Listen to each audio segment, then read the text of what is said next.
എന്റെ മോള് ഒരുപാട് സങ്കടപ്പെടുന്നുണ്ടല്ലേ? ഏറ്റവും ഹേർട്ട് ചെയ്ത മെസ്സേജ് പറഞ്ഞാൽ ഞാൻ ആളെ ഭയങ്കര ഊറ്റിയെടുക്കുക. എന്തൊരു പെണ്ണല്ല, ആൾ നിങ്ങനെ ലിറ്ററലി യൂസ് ചെയ്യാണ്, നിനക്ക് മനസ്സിലാവുന്നില്ലേ? അങ്ങനത്തെ ആൾക്ക് അങ്ങനത്തെ മെസ്സേജ് അറിയാം. എനിക്ക് ഫുൾ ലിറ്ററലി എന്നെ ചീത്ത വെച്ചിട്ട്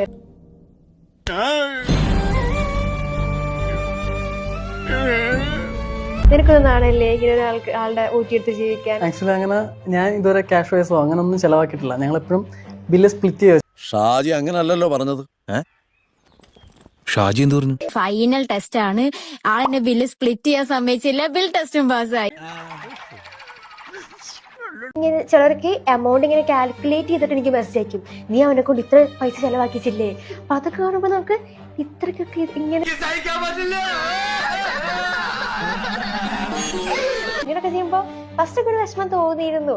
പിന്നെ പിന്നെ ആദ്യം ഒരു അല്പ അസൗകര്യം കാണും, പിന്നെ അത് ശീലമായിക്കോളും. കണ്ടന്റിന് വേണ്ടി മാത്രം ഇട്ടതാണ്. ഇതില് ആക്ച്വലി 1% പോലും സത്യം. ഈ വീഡിയോ വൈറലായ സമയത്ത് ഞാൻ കൊച്ചിയിലായിരുന്നു.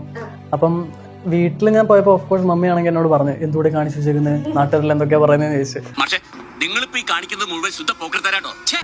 അപ്പം ഞാൻ മമ്മിയോട് പറഞ്ഞു, മമ്മി ഇത് കണ്ടന്റ് പ്രത്യേകിച്ച് വേറെ ഒന്നും ഇല്ല. അങ്ങനെ മമ്മിയെ പറഞ്ഞ് മനസ്സിലാക്കിയപ്പം അവരെല്ലാം കൂളായി. ബന്ധുക്കള് അങ്ങനെ കുറെ പരിപാടിയില്ല. അവരിങ്ങനെ ഇടയ്ക്ക് നമ്മോട് ചോദിക്കും, മോള് ഇത്രയൊക്കെ പഠിപ്പിച്ചിട്ട് മോൾ എന്തെങ്കിലും നടക്കുന്നത്? ഇപ്പോഴത്തെ കാലം അതാ. അത്യാവശ്യം ചുറ്റുപാടുണ്ടെങ്കിലും കുടുംബത്തിന് തലവേദനയായിട്ട് കുറെ എണ്ണങ്ങളുണ്ടെന്നേ. ഇവനൊക്കെ മുക്കാലിൽ കെട്ടി ചാട്ടവാറിനടിച്ച് നാട് കടത്തണം. ചിലപ്പോ എനിക്ക് ഹേർട്ട്, അമ്മ ഇങ്ങനെ എന്നോടൊന്ന് പറയും, അവരിങ്ങനെ ചോദിച്ചു ഇവരിങ്ങനെ ചോദിച്ചു.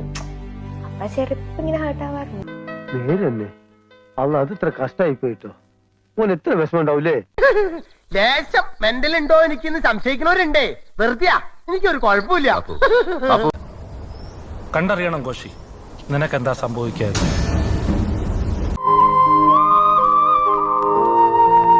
സബ്സ്ക്രൈബ് ചെയ്തേക്കണേടാ പൊന്നു മോനെ.